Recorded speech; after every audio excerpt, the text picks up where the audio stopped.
يقول باسمك يا عليم اللهم صل وسلم وبارك عليه وعلى آله. الفاتحة إلى روح سيد حضرة سيدنا محمد صلى الله عليه وسلم وعلى آله وأصحابه وأزواجه وذرياته وأهل بيته أجمعين، خصوصا إلى روح سيدنا أحمد بن عيسى المهاجر وأصوله وفروعهم، وإلى حضرة النبي محمد صلى الله عليه وسلم. الفاتحة.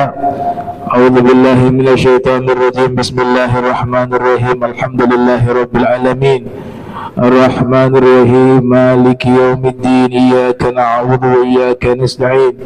اهدنا الصراط المستقيم صراط الذين أنعمت عليهم غير المغضوب عليهم ولا الضالين آمين.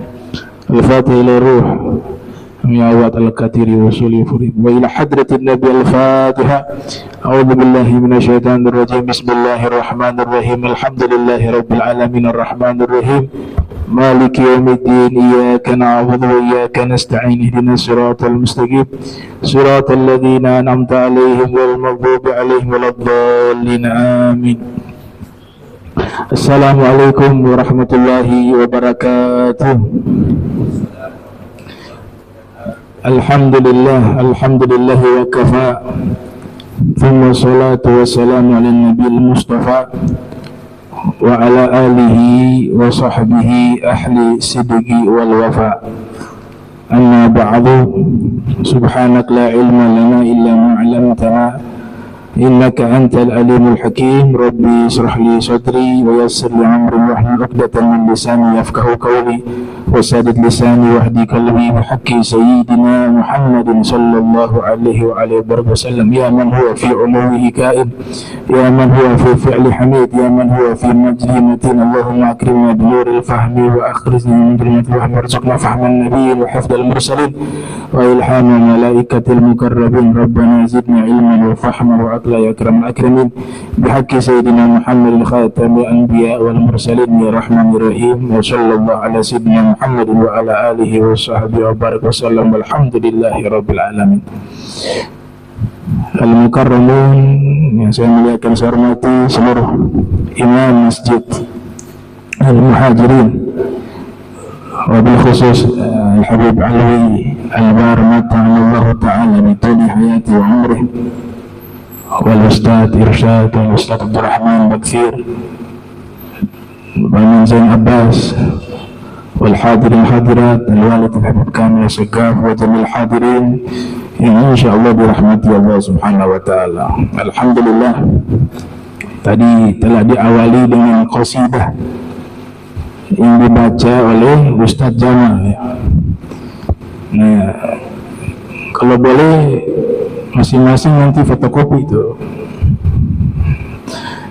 Qasidah ini biasa dibaca oleh tokoh-tokoh sufi Tariqah Saziliyah, itu sering dibacakan qasidah tersebut. Nah, isi qasidah tersebut secara keseluruhan bahwa ketika menyebut nama Allah yang Maha Besar, selain itu semuanya kecil. Gitu. Qul ya azim antal azim, katakanlah engkau yang maha agung, maha besar. Wa kullu syai'in hammana yahulu bismika ya azim. Artinya segala sesuatu ringan, kecil, tidak sebanding dengan namamu yang begitu agung, begitu besar. Jadi kalau sudah punya masing-masing fotokopiannya, bisa kita baca secara bersamaan, secara berjamaah. Itu lebih terasa, lebih nikmat. Ya. Nanti juga ikuti nagomat, nada-nada yang dibaca oleh Ustadz Jamal, insyaallah. Kita sampai di pembahasan Babu ma yaqulu ba'da takbir. Doa yang dibaca setelah takbiratul ihram. Jadi setelah takbiratul ihram di dalam sholat, kita disunnahkan membaca doa. Doa tersebut dikenal dengan doa al-iftitah.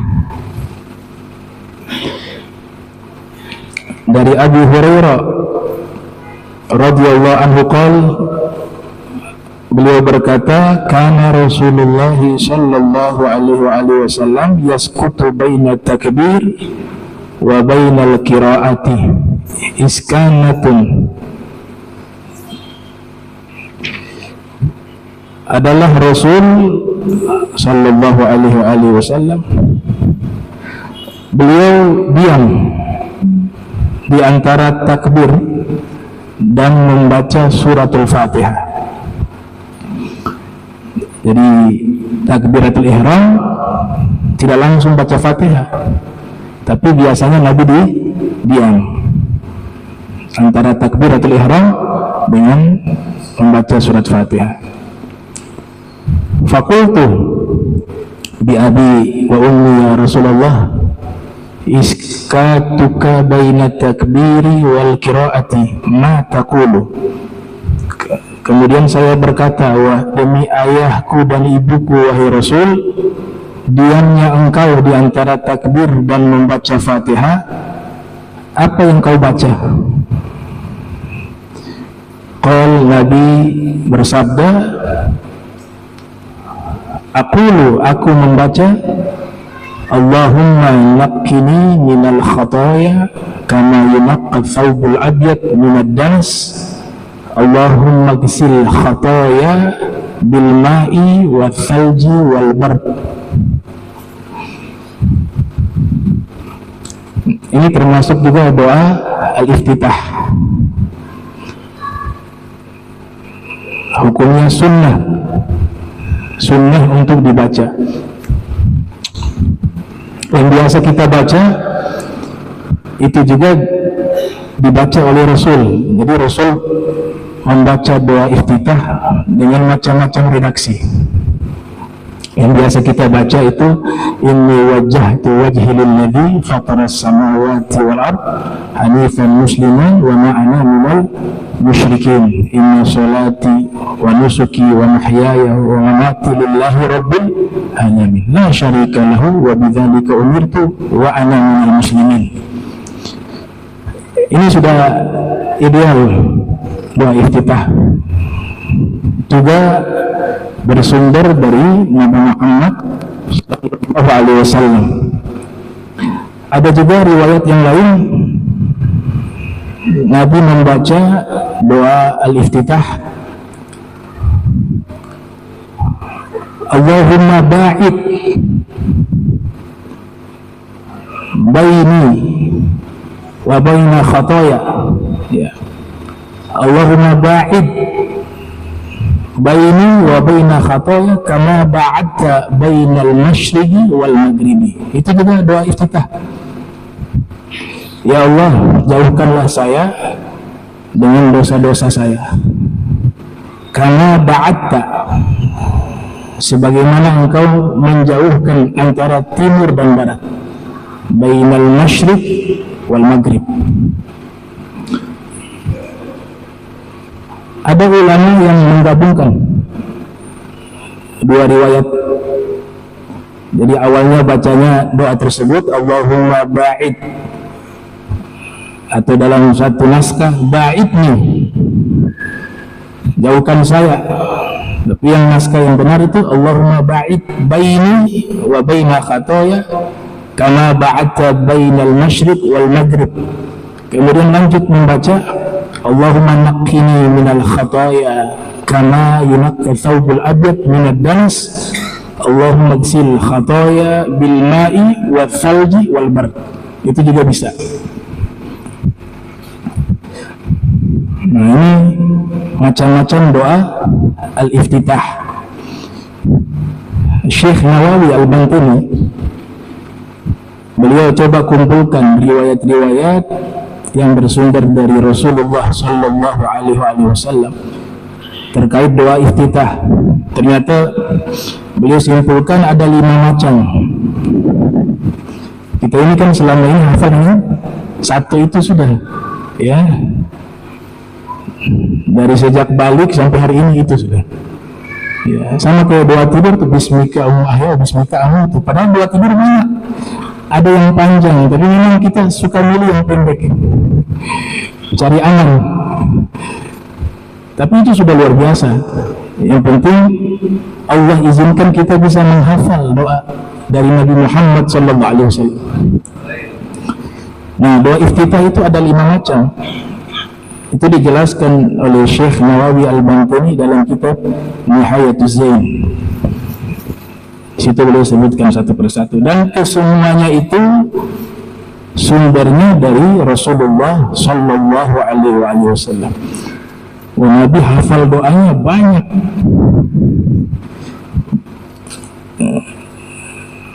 Yang beliau karang doa tadi sunnah, dan karangan doa beliau wahyu. Wa ma yantiqu 'anil hawa in huwa illa wahyun yuha. Baik. Ada juga sunnah atau anjuran seorang imam di sholat jahar, sholat yang bacaannya dikeraskan, maghrib, isya, subuh, di 2 rakaat awal. Rakaat pertama selepas baca Fatihah disunnahkan diam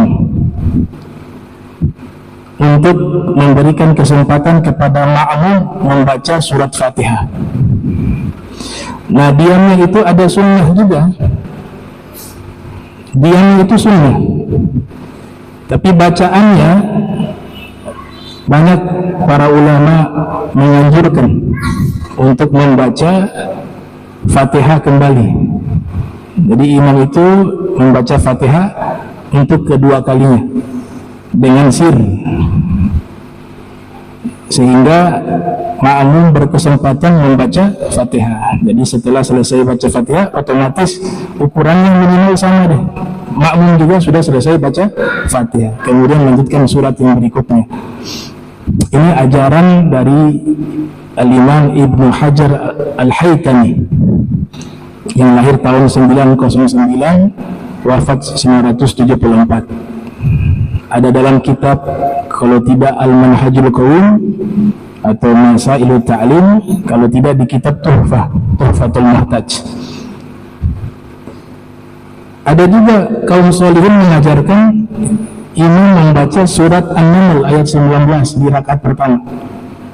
Rabbi auzi'ni an ashkura ni'mataka allati an'amta 'alayya wa 'ala walidayya wa an a'mala shalihan tardahu wa adkhilni bi rahmatika fi ibadika sholihin. Itu di rakaat pertama. Rakaat kedua baca surat Al-Ahqaf ayat 15.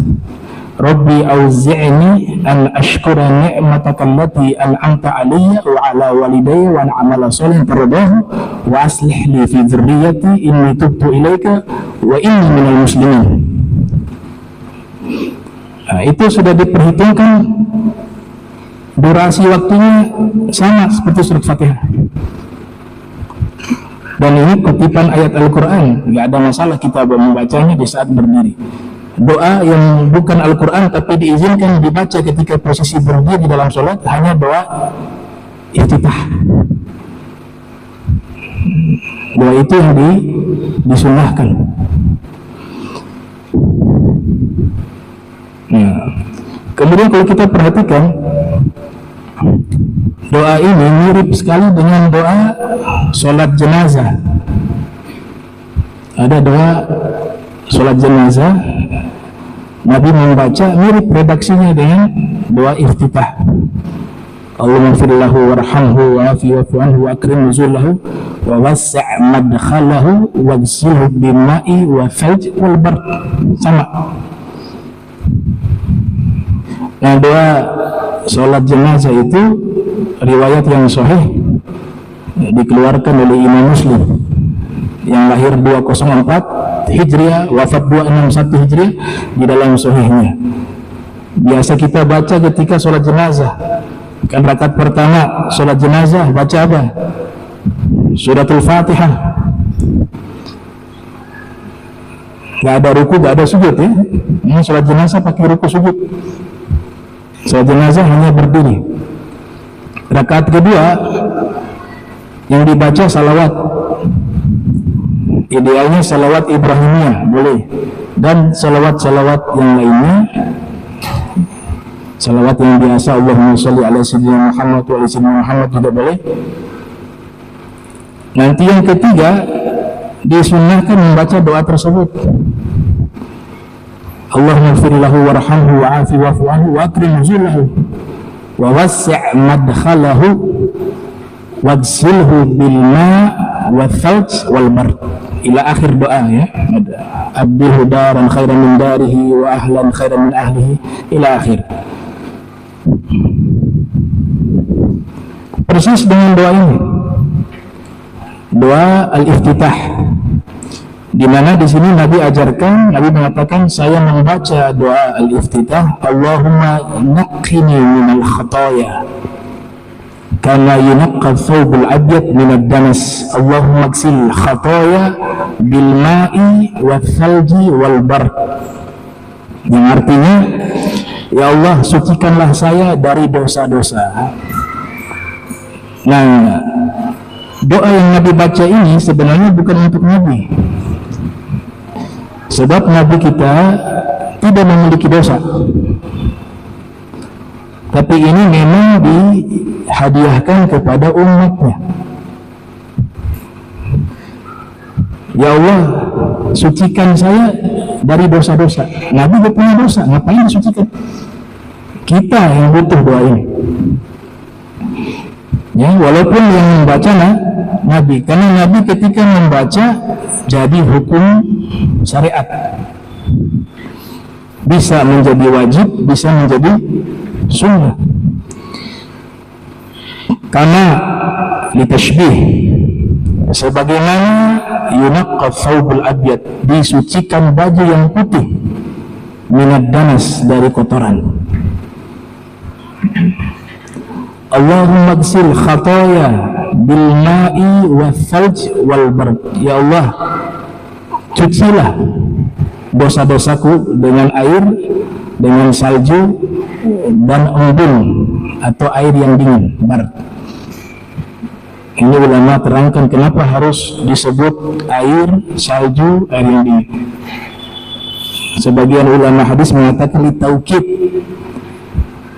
padahal air sudah cukup, tapi ditambah lagi dengan salju, dengan air yang dingin, sebagai penegas agar dosa ini dibersihkan sebersih-bersihnya. Sebagaimana baju dicuci dengan air, ditambah lagi dengan salju, ditambah lagi. Tujuannya apa? Agar pakaian itu menjadi betul-betul bersih, putih bersih, tanpa tersisa kotoran. Ada juga ulama yang berpendapat, kenapa Nabi berdoa menggunakan kata air, setelahnya ada salju, ada air dingin atau embun, tafaulan, sebagai kesan baik. Semoga jenazah ini ketika dicuci dengan air salju, dengan air dingin, maka tubuhnya dingin. Harapannya di kuburan juga dia dalam keadaan dingin,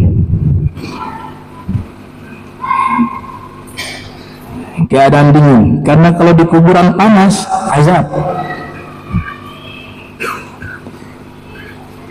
Makanya Nabi Ibrahim ketika masuk ke dalam api, lawannya adalah dingin. Ya nar kuni barda wa salama ala Ibrahim. Wahai api, jadilah kamu dingin dan selamat kepada Nabi Ibrahim.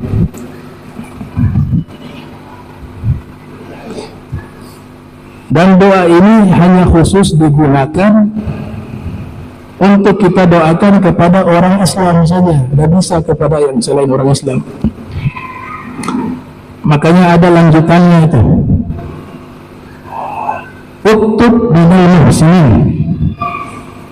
Setelah didoakan panjang lebar tadi, disucikan sebersih-bersihnya, dan catatlah almarhum termasuk orang-orang yang baik minal muhsinin. Kita mendoakan orang kafir yang masih hidup boleh, tapi tidak semua lafaz doa diizinkan. Makanya kita perlu belajar. Doa-doa yang bertentangan dengan akidah tidak boleh digunakan untuk mendoakan orang kafir. Apalagi yang pertama, orang kafir harbi. Kafir harbi tidak boleh didoakan. Kafir harbi adalah orang kafir yang memerangi umat Islam. Misalnya di masa kita saat ini dilakukan genosida, ya, pemusnahan massal, dibantai saudara-saudara kita di Palestina. Bahasa Arabnya ibadatun jamaiyah, genocide. Tahu-tahu Perdana Menterinya ini besok mati, dan sekutu-sekutunya sama juga, ya, Presiden Amerika, Perdana Menteri Israel, ini kafir harbi namanya. Dan mereka tidak tobat, besok mati mereka. Haram hukumnya, kita bilang turut berbelasungkawa, ditambah inna lillahi wa inna ilaihi rajiun. Haram, karena ini kafir harbi. Kita berbuat baik kepada orang yang zalim, bersikap baik kepada orang yang zalim, menyakiti orang yang terzalimi. Itu kaidah itu. Jangankan berbuat baik kepada orang zalim, diam tanpa ada sikap kepada orang yang zalim, yang jelas-jelas zalim, maka itu sudah menyakiti orang yang terzalimi. Makanya harus ada sikap. Nah, Imam Nawawi membuat bab khusus. Imam Nawawi yang lahir 631 Hijriah, wafat 676 Hijriah, di dalam kitab Al-Adhkar, di situ ada bab babu la yaquluhu idza balagahu mautu aduwil Islam. Bab tentang doa yang dibaca atau sesuatu yang dibaca ketika sampai berita kepada kita matinya musuh Islam. Ternyata ditelusuri, para ulama melacak dan ingin mencocokkan dengan peristiwa yang terjadi di masa Nabi Muhammad SAW. Di masa Nabi ada musuh besar Islam, Abu Jahal, musuh besar, hingga Nabi memberikan julukan Fir'aun hadil ummah, Fir'aun di umat ini, Abu Jahal. Amr bin Abdul Uzza nama aslinya. Beliau kan terbunuh di perang Badar. Ketika mati Abu Jahal, ada sahabat yang menyampaikan berita ini kepada Nabi. Wahai Rasul, Abu Jahal sudah terbunuh. Nabi saat itu beliau menyatakan alhamdulillah alladzi nasara 'abdah wa a'azza dinah. Segala puji bagi Allah. Jadi kalau besok-besok nih Perdana Menteri Israel mati, kita bilang alhamdulillah. Itu sikapnya Nabi Muhammad SAW. Bukan bab toleransi. Ini lagi beberapa banyak orang dibunuh sampai hari ini. Apa susahnya bilang alhamdulillah, ikut Nabi Muhammad SAW. Ini hadis ada dalam kitab Musnad Imam Ahmad. Jadi waktu Nabi dapat berita Abu Jahal mati, terbunuh, Nabi menyatakan alhamdulillah alladzi nasara 'abdah segala puji bagi Allah yang telah menolong hambanya, wa a'azza dinah, dan memenangkan agamanya. Itu sikapnya kita kepada kafir harbi. Jangan sok-sok belasungkawa pakai inna lillahi wa inna ilaihi raji'un. Hati-hati, setiap kalimat itu dihisab oleh Allah Ta'ala. Ma yalfidhu min qawlin illa ladaihi raqibun atid. If yatalaqqal mutalaqqiyan ya'ni al-yamin wa al-shimal qa'id. Ma yalfidhu min qawlin illa ladaihi raqibun atid. Jadi begitu cara menyikapinya. Imam Nawawi mengisyaratkan sunnah. Makanya beliau buat bab ma yaquluhu idza balagahu mautu abul Islam. Bab tentang anjuran mengucapkan doa atau kalimat ketika sampai informasi berita kepadanya matinya musuh Islam. Musuh Islam yang saat ini yang jelas-jelas itu Perdana Menteri Israel dengan sekutu-sekutunya. Itu kafir harbi. Yang kedua, ada orang kafir zimmi. Mereka tidak memusuhi umat Islam. Bahkan banyak juga di antara mereka yang juga menyuarakan perdamaian. Banyak.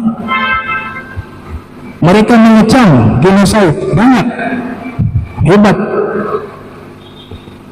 Nah, orang semacam ini, kafir zimmi, ketika mati atau wafat, sikap kita berbeda dengan kafir harbi. Berbelasungkawa boleh, tapi ada batasan, ada koridor.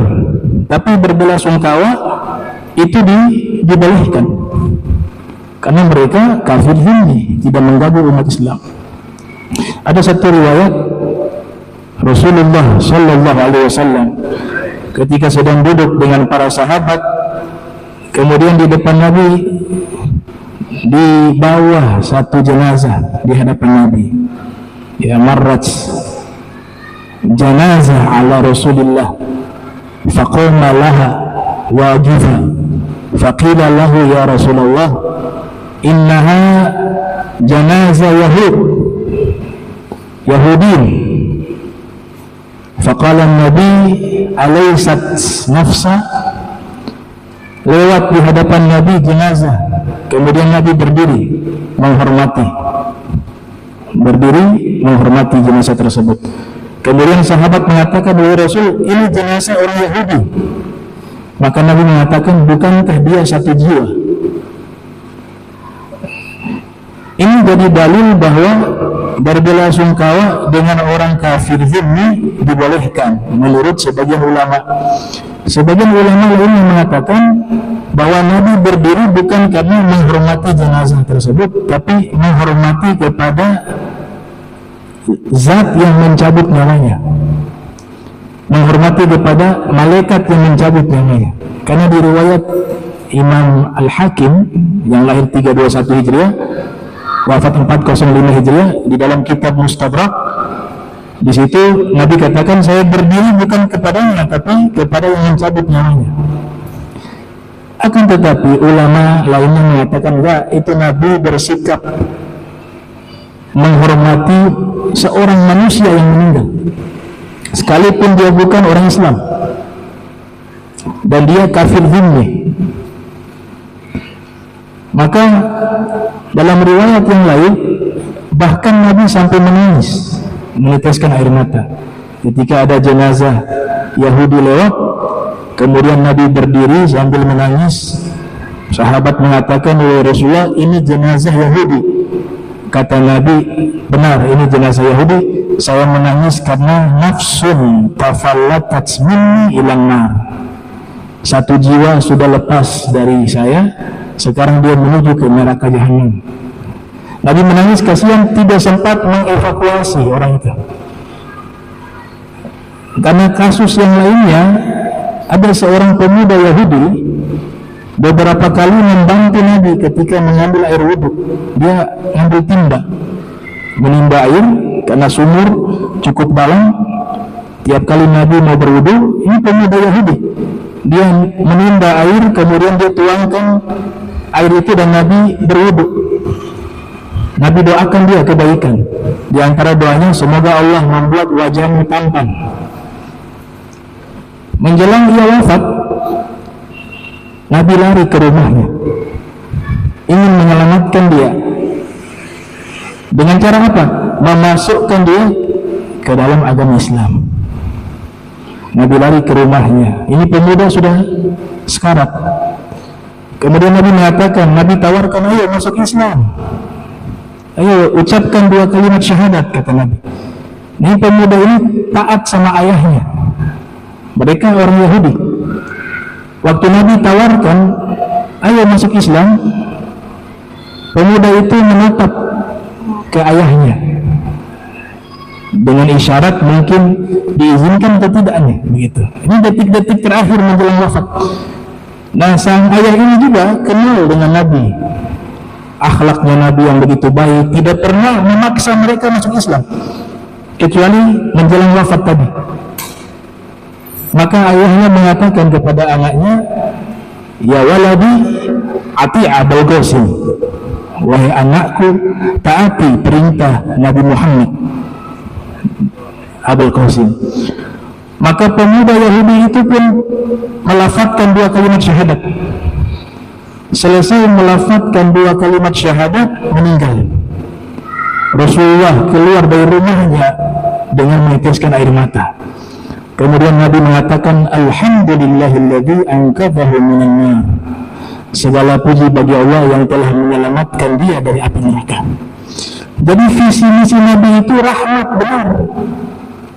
Rahmatnya Nabi ingin mengevakuasi semua manusia. Kalau perlu semuanya masuk surga. Itu yang ada dalam hati Nabi. Makanya di surat Al-Kahf di situ Allah gambarkan keadaan hati Nabi kepada seluruh manusia. Kau ingin menyelamatkan mereka semua, walaupun dirimu kau jatuhkan dalam bahaya. Yang penting semua manusia ini bisa selamat. Itu rahmat kasih sayang Nabi Muhammad sallallahu alaihi wasallam. Nah, jadi kalau orang kafir ini ketika wafat boleh kita berbelasungkawa dengan batasan-batasan. Nih, batasan-batasannya ini ada dalam kitab fikih. Di antaranya apa? Ketika mereka meninggal dunia, kita tidak boleh mendoakan dengan doa pengampunan. Ini karena berkaitan akidah. Misalnya ada yang meninggal, Allahumma gfir lahu warhamhu wa'afi wa'fu'an, ya nggak boleh. Sekalipun kafir zimmi, karena ada larangan di dalam Al-Quran. Maka nalin nabi walladzina amanu ayyastaghfiru lil musyrikin walau kanu uli kurba. Ini ayat ini tidak perlu ditafsir, jelas. Kata Allah Ta'ala, tidak boleh bagi Nabi Muhammad dan orang-orang beriman memohon ampun kepada Allah atas matinya orang-orang musyrik, walaupun mereka adalah keluarga dekat. Karena ini masalah akidah. Tapi dianjurkan kita mendoakan kepada keluarganya, takziah kepada keluarganya dibolehkan kepada orang kafir zimmi. Ibnu Qudamah al-Maqdisi dalam kitab Al-Mughni mengatakan ada 2 pendapat. Ada ulama yang memang keras, bukan keras ya, tegas. Ini satu pendapat mengatakan la mu'azzihum, bagi seorang muslim tidak boleh mentakziah kepada orang-orang kafir secara mutlak. Berbelasungkawa juga tidak boleh, takziah juga tidak boleh, baik kafir harbi juga kafir zimmi. Nah, tapi tidak boleh mencaci maki. Ada kan yang bilang ini sudah mati ahli neraka. Itu bukan ajaran Islam. Atau memperolok-olok orang kafir yang telah mati dan wafat, nggak boleh, apalagi kafir zimmi. Tapi disuruh kita diam, tidak perlu berbelasungkawa, tidak perlu bertakziah, tapi jangan mencela, jangan mencaci maki, jangan menghinakan mereka yang wafat dalam keadaan tidak Islam. Itu pendapat pertama. Pendapat kedua, nah ini yang diikuti juga oleh banyak ulama, Kemarin misalnya ada yang wafat tokoh dari agama lain, itu kan banyak tokoh-tokoh Islam juga berbelasungkawa karena dianggap sebagai kafir zimmi yang membawa misi perdamaian. Nah ini gak ada masalah berbelasungkawa dengan batasan. Kata Ibnu Qudama, pendapat kedua, ya'uduhum wa ya'zihim. Kalau ada orang kafir zimmi sakit, dianjurkan kita jenguk, apalagi dia yang baik, kafir zimmi yang baik. Bahkan berbelasungkawa juga dibolehkan, dengan catatan tadi, ketika berbelasungkawa kemudian diiringi dengan doa, hindari doa-doa yang bertentangan dengan hukum Islam, bertentangan dengan akidah. Misalnya apa? Semoga dimasukkan ke dalam surga bighairi hisab, lagi tanpa hisab. Ini akidah soalnya, ya, akidah kita mengatakan yang masuk surga orang Islam. Akidah agama lain juga sama sebenarnya. Yang bukan ikut agama mereka wafat tidak masuk surga, gak ada masalah. Namanya juga akidah, masing-masing meyakini. Jadi doa agar dia masuk surga yang sudah meninggal ini tidak boleh mendoakan dengan doa semacam itu. Atau juga Allahumma gfir lahu, semoga Allah mengampuni dosanya, gak boleh. Kalau masih hidup, ulama mengatakan masih bisa kemungkinan diiringi dengan doa agar diberikan hidayah, petunjuk, bagus. Tapi kalau sudah meninggal, doa-doa semacam ini tidak boleh. Itu dibahas oleh para fuqaha. Bukan karena intoleran, tidak, ini akidah. Berbelasungkawa diizinkan kepada kafir zimmi, itu sudah toleransi yang luar biasa, tanpa mencela, tanpa merendahkan, tanpa menghinakan. Doa lainnya adalah doa yang masih diperdebatkan, semoga diberikan rahmat oleh Allah. Itu kalau lafaz inna lillahi wa inna ilaihi raji'un masih diperdebatkan hingga saat ini. Ada yang mengatakan boleh karena lafaznya umum. Sesungguhnya kita semua milik Allah, akan kembali kepada Allah. Itu kan semuanya bisa. Tapi ada yang mengatakan tidak boleh, karena ini kutipan ayat suci Al-Quran dan konteksnya berbicara kepada umat Islam. Kan kalimat istirja itu Nabi ajarkan hanya khusus kepada umat Islam. Ada dua pendapat, ya. Tapi kalau pribadi saya memberi yang lebih hati-hati, al-aslam. Ada sahabat yang pasti tentu ketika itu mendatangi, ikut berbelasungkawa atas wafatnya seorang kafir zimmi. Makanya datang sahabat, satu bernama Sayyidina Abdullah bin Umar dan yang satunya adalah Abdullah bin Zubair. Jadi mereka datangi, ada yang wafat dari kafir zimmi, datang kemudian berdoa. Ini sahabat yang berdoa. Di antara doanya itu aqabaqallah uqbal muttaqin salawatun minhu wa rahmah. Jadi doanya bukan kepada yang sudah meninggal. Sahabat Ibnu Umar, Sayyidina Ibnu Umar mendoakan kepada keluarga yang ditinggal. Apa doanya? Semoga Allah menggantikan padamu, Allah menjadikan akhir hidupmu akhir sebagai orang bertakwa. Kalau bertakwa berislam. Aqabaka Allah uqbal muttaqin. Semoga Allah menjadikan akhir hidupmu berakhir sebagai orang-orang yang bertakwa. Ini sebenarnya mendoakan agar diberikan hidayah dan taufik agar keluarganya ini masuk Islam lewat doa. Kemudian dilanjutkan salawatun minhu wa rahmah, pengampunan. Itu salawat di sini maknanya pengampunan atau rahmat dari Allah Kalau sudah ada kata rahmat berarti bisa diarti pengampunan. Pengampunan dan kasih sayang dari Allah semoga tercurahkan pada kalian.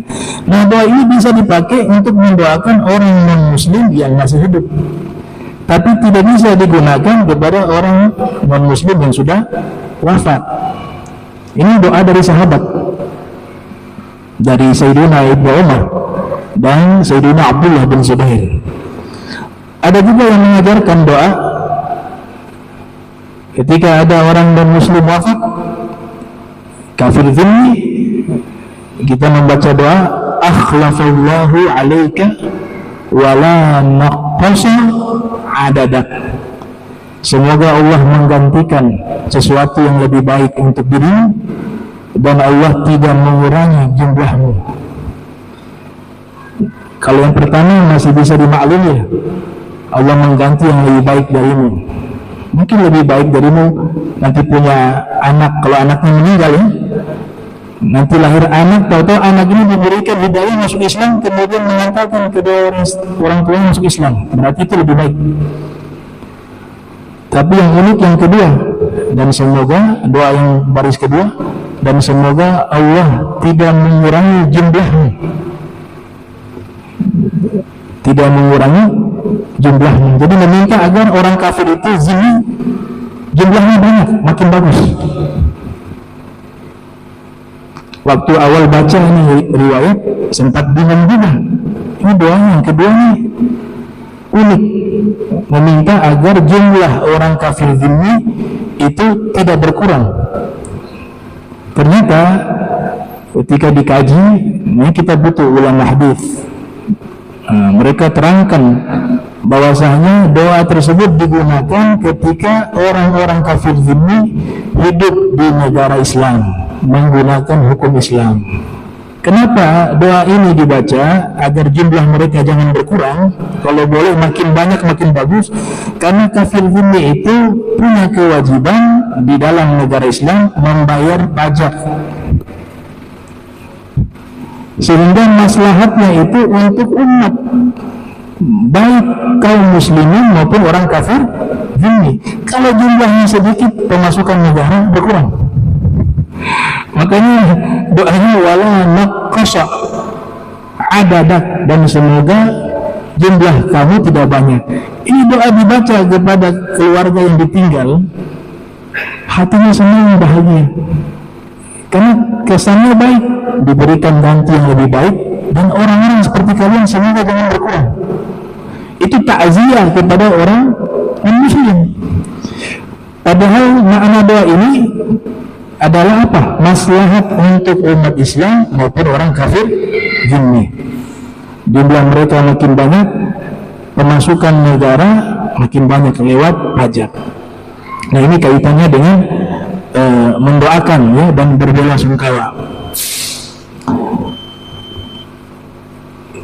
Kemudian hadis yang berikut, an Asma binti Abi Bakar radhiyallahu anhuma, hadithul kusuf wa qad taqaddama, tentang hadis berkaitan dengan gerhana matahari dan gerhana bulan. Putra Rasul Sayyidina Ibrahim ya, dari Sayyidah Maria Kiptiah, Nabi punya istri. Ada dua pendapat ya, ada yang mengatakan istri, ada yang mengatakan selir. Ya, kita ambil yang istri dah. Istrinya Nabi Sayyidah Maria Kiptiah itu melahirkan anak laki-laki namanya Sayyidina Ibrahim. Allah sengaja mewafatkan di usia masih anak-anak. Para ulama mengatakan lau ansha lakana nabiyyan siddiqa. Kalau anak laki-laki dari Nabi ini hidup, pasti jadi Nabi. Dan kalau ada Nabi setelah Nabi Muhammad, maka qada yang sudah Allah tetapkan bahwa Nabi Muhammad khatamun nabiyyin, penutup para Nabi, itu tidak berlaku. Makanya Allah Ta'ala mewafatkan anak laki-laki karena untuk menyelesaikan ketetapan Allah yang menyatakan bahwa Nabi yang paling akhir adalah Nabi Muhammad SAW. konsekuensinya adalah anak laki-laki itu diwafatkan di usia anak-anak. Karena umumnya setiap para nabi ketika melahirkan anak, anaknya juga nabi. Nabi Ibrahim misalnya melahirkan Nabi Ismail, Nabi Ishak. Nabi Ishak juga melahirkan Nabi Yakub, jadi nabi juga. Nabi Yakub melahirkan lagi anak Nabi Yusuf, jadi nabi. Begitu biasanya. Nabi Daud melahirkan Nabi Sulaiman, jadi nabi. Ada yang langsung, ada yang nanti dari turunan. Karena Rasul SAW nabi terakhir, maka tidak boleh penerusnya anak laki-laki. Kata Al-Ghazali Syekh Yusuf Nabhi, "Lau kana Aisha atau lau Aisha lakana nabiyyan siddiqa." Seandainya beliau hidup, maka beliau menjadi nabi. Nah, waktu Sayyidina Ibrahim meninggal, saking Nabi cinta kepada Nabi Ibrahim, putra beliau diberi nama Ibrahim.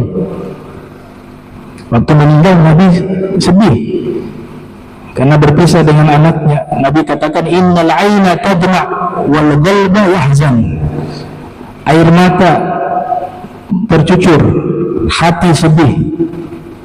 Wahai Ibrahim, berpisah denganmu la mahzunun. Sungguh itu satu kesedihan, kata Nabi. Wala naqulu illa ma yurdi rabbana, dan saya akan berkata sesuai apa yang diridhai oleh Allah. Saya tidak akan berkata perkataan yang tidak ridho dengan ketetapan dan keputusan Allah Ta'ala. Waktu meninggal Sayyidina Ibrahim, gerhana, apa gerhana matahari, apa gerhana bulan pada waktu itu. Sebagian orang mengatakan, oh ini gerhana karena meninggalnya Ibrahim, putranya Nabi Muhammad. Dikaitkan fenomena alam dengan meninggalnya seseorang.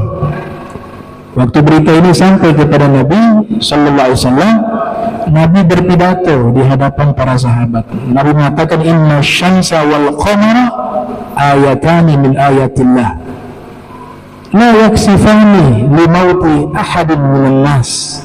Sesungguhnya matahari dan bulan adalah tanda-tanda kebesaran Allah. Dia gerhana bukan karena sebab wafatnya seseorang, tapi memang sudah ketetapan Allah Subhanahu wa Ta'ala. Kita beberapa hari lalu hujan terus, ada berita ditemukan anak bayi ya wafat, kemudian dikaitkan bahwa ini hujan karena sebab hal itu.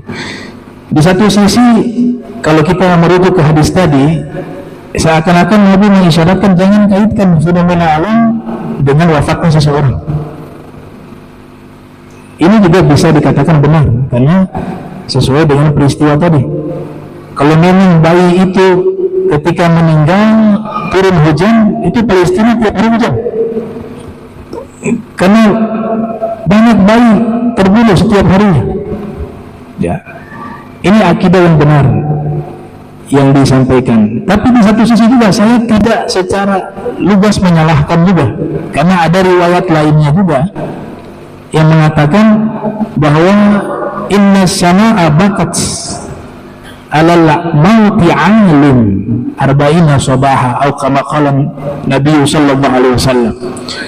Sesungguhnya langit itu menangis jika ada seorang alim wafat selama 40 pagi.